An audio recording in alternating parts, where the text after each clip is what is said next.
Slim the Hitman. Talking no man. 'Cause today we're friends, right? We're getting on. Welcome to Leeds. No fight week for you this week, but it's Misfits fight week, so Slim is here, obviously. Yes, sir. Back at it. First time back in England in a while since Manchester in the prime card. Feels good to be back home. Excited to watch the fights tomorrow. A lot of good fights, a lot of sleeper fights. I'm just here to enjoy the show. You know, no fight nerves. Just to watch, sit back, and watch people beat each other up. Where better to start than Manchester? What a night for you. Best night of your life? The best night of my life. Like literally that.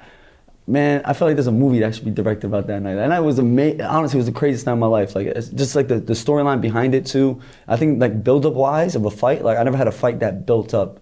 Like, you know, when I fought Temper, it was pretty big. Like, the build-up, it was like 2 weeks. This build-up with me and Salt Papi, we had a face-up in the ring like a month before the fight, and then the fans, like that face-off alone got 20 million views on social media within 48 hours, like on TikTok, on Instagram, it was everywhere, and everybody was so excited to watch this fight. So when it came down, and I knew I was a major underdog in the fight. Like when I was walking out, the poll was like 77% Salt Papi, 23% Slim. Like, and the fact that I got it done, it just feels good, man. Like, you know, like it's the greatest feeling in the world. It was, I mean, yeah, the face-off and you coming out to the ring in Newcastle a few weeks before was great, but the build-up started a long time before that.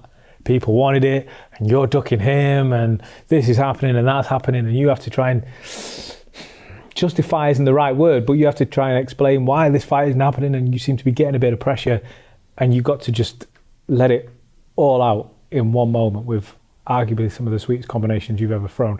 I spoke to you after the Tom Zanetti fight, and I said that's your best performance that I've ever seen, and you've not just one-upped it, you've 10-upped it. What a night. Yeah, it was a good night, man, honestly. You know, like, it's all helped me find a lot about myself, you know, and a lot of people worldwide, like a lot of real fights, like Sean O'Malley was talking about the fight. They said it was the best fight in the prime card. Like a lot of people said that me and Salt put a good fight. But like, you know, a great fight, sometimes you need a good dance partner. And Salt Papi was that perfect dance partner for me. You know, like the first 2 rounds, like in a whole fight, that's the first time in my whole like career where I went back in the first round. I'm like, damn, I did not win that first round. I won every first round of my fight. This is the first time I felt like I didn't win the first round. I'm like, yo, shit, I lost that first round. Like he outboxed me. I got to step up, you know, like little by little, you know, and he helped me find out things about myself that I don't know was, you know, he helped me find out a lot about myself in that fight. Talk me through it. Talk me through that first round, why you thought you lost, how you adapted, what was said in the corner. Just try and relive as much as you can remember from that fight. Break it down. All right, so the first round, I come out, I wanted to feel him out a little bit, you know, I was walking to my left to avoid his left hand, you know, and I knew he was a counter puncher, and Saul was very patient, so he likes to wait like for someone to throw a jab, and he'll come back, he'll make you miss and come back with something. So I wasn't really throwing too much in the beginning because I was still trying to read him, see what he was trying to do, and me being patient made him come out gun blazing. So he came out gun blazing, he was trying to knock me out early, like he was throwing a lot of hard shots, and I was just trying to like, play defensive, like slipping shots, and I think I did a pretty good job of doing that, like clinching, slipping shot. He was catching me too, but like I was mainly focused on defense, you know, moving to my left, jabbing, and just. But like he was like very fast, so like his speed caught me off guard. That's what it was. Like he was very, very fast. So when the round ended, when I went to my corner, I was like, shit. Like I felt embarrassed. I'm like, damn, I'm losing this round. Like I lost that round. I go to my corner. It's like. My coach, Andre Rozier, was like, you lost that first round. I'm like, shit. You know, I knew it was true. And he just told me, to, you know, stay moving to my left, jab, turn my hook over, you know, use my feints, come out the second round. Salt Papi is still very fast. His left hand was very fast. That's what it was. Like his left hand, like you can't prepare for it. Like it comes out of nowhere, like literally. So second round, I adjusted. Every time he got close, I started fighting on the inside a little more. So like he came close, I'll throw uppercuts. And that's when I realized I started finding a little more success when I started fighting on the inside a little bit.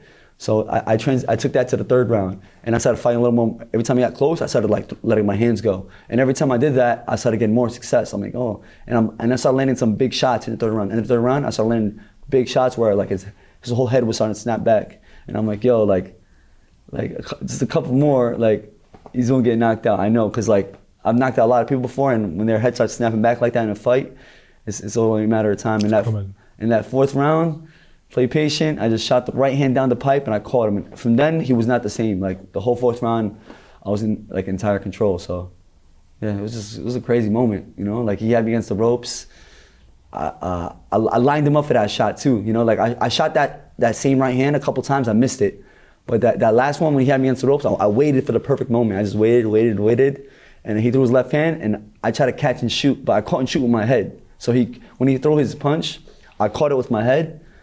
So I ate the punch and I returned it with a straight right, and he wasn't ready for it. And I caught him beautifully on the chin, and he was like knocked down on his feet, and I just doubled it up, and then he was out. It's a crazy moment. What a crazy moment. I watched so many videos, like I watched the fight so many times just to see people's reactions ringside, and I see people going like this, like that. There's people's reaction like this, like they couldn't believe it, and like seeing that kind of reaction is just a beautiful feeling, honestly, Chris. I was about to say, I can tell you've watched this fight back a lot of times, because what we do a lot with fighters, I think we've done it with yourself before, is we do watch backs where we put an iPad or a computer on you and you watch it round by round, frame by frame, and you tell us what's going on. You've just done that without the screen in front of you. Yeah. you know I watched exactly. it so many times. Every time I wake up, I go see my dad. My dad's watching it every day. My dad watches every day too. He loves that fight. He talks about it every day. Like he watches. It's cool because like with my YouTube success, my dad was like, he was cool. Like he was happy for it. But like my boxing success, my dad like reps it with his chest. Like he loves it. He's really a diehard boxing fan now because after he sees all the knockouts I be getting, he just watches a lot of boxing now. Like that's all he does. I come home, he's watching Mayweather. He's watching like a Canelo fight. Like he's watching a random fight every time I come home. Like he loves boxing now. So we talk about Misfits inspiring the younger generation. Yeah. They're also going the older generation as well. Yeah. We're just opening gateways. I like that. Have you spoken to Salt since? He shot me a DM. He's like, yo, he told me he learned a lot from my fight. And I told him, yo, I showed him a lot of love as well. I was like, yo, bro, like, you know, like you're a great fighter.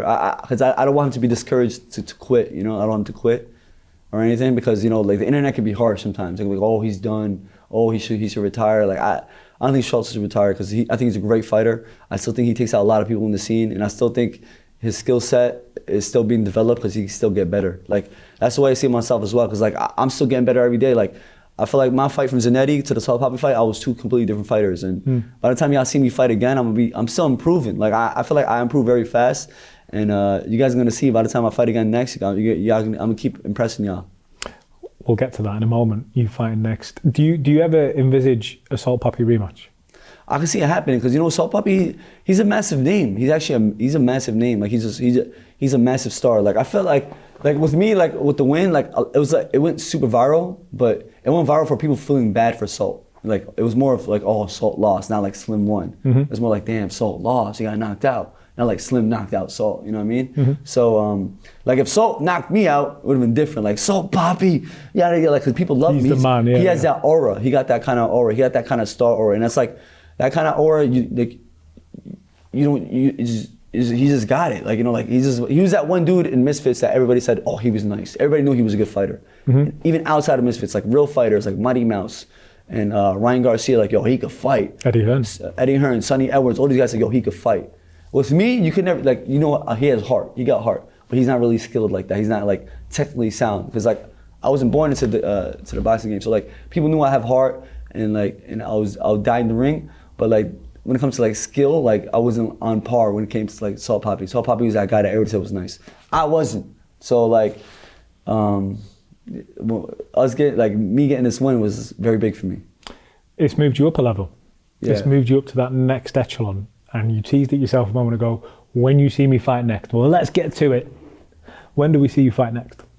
I want to fight multiple times this year, honestly. But the next fight, I feel like it got to be a right fight. Like I want a right fight. Like I feel like I should fight a top influencer now, like, you know, like a KSI or something. You know, like I feel like it's time. Like what else do I got to do? I got to fight Thanos next. Do I got to fight Thanos next to get a KSI fight? Like when I fought Temper, when I knocked out Temper, he fought Temper. He knocked him out as well. I knocked out Salt Papi. What, you gonna fight Salt Papi next? Is that what you gonna do? I don't know, like, but yeah. Are you honed in on KSI? Because KSI was quoted yesterday as saying he wants to fight maybe towards the end of this year. If you say you want to fight multiple times this year, you're not going to wait until the end of the year. Yeah, I'm probably not going to wait. But man, I do want that fight, honestly. Like, you know what? Because he called me a bitch on Twitter. He's like, oh, scared of Salt, you a bitch, yada, yada, yada. I was like, okay, I bet. You know what I mean? So when I get the job done, I want to see. I want to get KSI now. I want KSI. It's competition. That's all it is. You know, like I want to see who the king of Misfits is. You know. So, do you take smaller fights, waiting?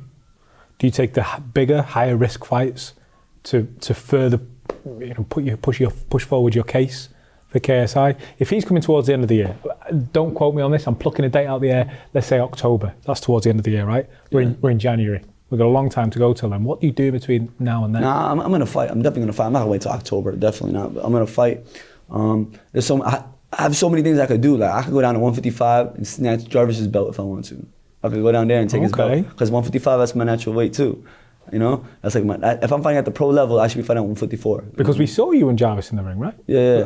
After Salt. He came to my ring. He came in the ring, but the thing is, when he came into the ring, he came in the ring after a loss. He came off a loss to Gibb. So like he didn't come off a win. Now he just got a good win. He got a decent win. Wasn't really that impressive, but he got the knockdown. He won every round, most of the rounds. So like I'm looking at him because he's a big name too. He's a big name, like compared to the other guys that are trying to call me out. Like like I don't want to be fed like a no name like that. You know what I mean? Like I'd rather fight a name where people are excited to watch me fight. You know, like Jarvis is like people. I think people will tune into that. You beat Jarvis, you become a champ. Yeah, that'll be like 3 divisions, yo. Misfits 3 division champion. Why not? That'll be cool. What about Anthony Taylor? Anthony Taylor's not a bad fight too. That's a good fight. I think me and Anthony's a good fight too. I could go to 175, or he could come down 165. I could snatch his belt too if I want to. Looking at all these options within the Misfits. There's so many options. I have that. I could fight. Man, there's so much things I could do, honestly. But it's just, it's just gotta, the right moment gotta make sense. But I'm training. I'm staying ready, and I'm talking to my team, and we're gonna make a move soon. And hopefully, when the time comes, we're gonna see main event Slim. Finally, 12 Misfits events and not one main event. 4 co-mains though. 4 co-mains. Not one main. Is Slim versus Jarvis a main event now? Yeah, I think that's a main event, definitely. I think Slim and Jarvis is a headline. Slim and AT could be a headline, but I think Jarvis is just a bigger name than AT. But AT, like, man, I feel like no influence is beating him, so I kind of want to be that guy to beat him. Like I feel like I think I'll smoke him, honestly. But like he's a boring fighter, man. Like he's a very boring fighter. He has a boring style. And I feel like I have the style to beat him too. But you know what I mean? Like it's just like does it really interest me? Does it interest the fans for us to see that fight? Like at least Jarvis comes out to bang. Mm-hmm. That's all I like about Jarvis' style. He actually comes to fight, and he's clean boxing skill. Like he trains in the Mayweather gym. I actually respect his hustle because like he really trains hard. He takes it very serious. AT, he's like more of a wrestler, man. Yeah, he's a wrestler like that. Him and Kenny fight. Great fighter though. Huh? Great fighter. He's effective. He wins. That's what he does. He wins. He's a great hugger. I bet he is. Yeah. He's a great. Yeah. Have you given up on the Gibb fight? Man, he didn't want to fight me, Chris. It's been 4 years. He's always found an excuse. He's always making some shit up. It's just, I'm a terrible matchup for him. That's the truth. And people don't understand that. Like, I'm a very bad matchup for him. His team knows I'm a bad matchup for him. I'm tall, I'm long, and I hit very, very hard. He's short. He has good cardio, but it don't mean nothing. If your cardio don't mean nothing, you're getting smashed in the face, honestly. When you get hit with a good shot, like really hard in the head, your cardio cuts in half. You know what I mean? So like, and he's chinny. He's very chinny. He got dropped by McBroom twice. Like I got hit in the chin many times. I've never wobbled. I've never even wobbled. Like shaky legs. He's been on shaky legs many times. I've been hit by some big dudes. I remember you cut me down for saying that I thought you had shaken a little bit. Yeah, I took that punch. You see yeah, I seen it. I took it like if anyone else took that kind of punch, they would have flew against the ropes. They would have like wobbled. Like that was a big punch, and I stayed in the same exact spot. I just went like this.